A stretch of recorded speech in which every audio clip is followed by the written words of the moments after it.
ಬೇರೆ ಏನಾದರೂ ಸಂಶಯ ಇದೆಯಾ ಸರ್? ಅದು ಈಗ ಅಂದರೆ ನಮ್ಮ ಹತ್ರ ಅಷ್ಟು ಪರ್ಫೆಕ್ಟ್ ಮಾಹಿತಿ ಏನೂ ಇಲ್ಲ. ಅಂದರೆ ಮೊದಲು ಕೂಡ ಸ್ವಲ್ಪ ಕಂಪ್ಲೇಂಟ್ ಬಂದಿದೆ ನಮಗೆ, ಮತ್ತು ಆವಾಗ ನಾವು ಸ್ವಲ್ಪ ಸ್ಟೇಟ್ಮೆಂಟ್ ತೊಗೊಂಡಿದ್ವಿ. ಆವಾಗ ಒಬ್ಬರ ಮೇಲೆ ಮತ್ತು ಈ ಥರ ಅಲಿಗೇಷನ್ ಮಾಡ್ತಾಯಿದ್ರಿ.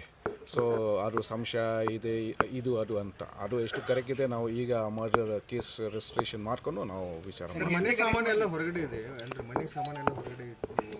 ಅಂದರೆ ಅವ್ರ ಹತ್ರ ಏನು ಪ್ಲ್ಯಾನ್ ಇದೆ, ಮರ್ಡರ್ ಮಾಡ್ಕೊಂಡು ಅವ್ರಿಗೆ ಸ್ವಲ್ಪ ಭಯ ಆಗಿದೆ, ನನಗೆ ಮತ್ತೆ ಅರೆಸ್ಟ್ ಆಗುತ್ತೆ, ಅದಕ್ಕೆ ನಾನು ಎಸ್ಕೇಪ್ ಮಾಡ್ತೀನಿ ಅಂತ. ಸೊ ಈ ರೀತಿ ಅವರು ಎಲ್ಲ ಮನೆಯ ಸಾಮಾನು ಅವರು ಹೊರಗಡೆ ತಂದು ಮತ್ತು ಬೇರೆ ಕಡೆಗೆ ಹೋಗ್ಬೇಕಂತೆ ಅಂತ ಪ್ಲ್ಯಾನ್ ಮಾಡಿದ್ದಾರೆ. ಹೆಂಡತಿನ ಅರೆಸ್ಟ್ ಆಗಿದ್ದಾರೆ ಸರ್, ಎಲ್ಲಿದ್ದಾರೆ? ಈಗ ಹೆಂಡತಿ ಈಗ ನಮ್ಮ ಕಸ್ತರಿಯಲ್ಲಿದ್ದಾರೆ. ಮಕ್ಕಳು ಸರ್ ಇಬ್ಬರು ಮಕ್ಕಳು ಇದ್ದಾರೆ. ಒಬ್ಬರು 9 year old ಮತ್ತು ಇಬ್ಬರು 7 year old. 1 is a boy and 1 is a girl. ಅವ್ರ ಹೆಂಡತಿ ಹೆಸರು ಆಶಾ ಅಂತ.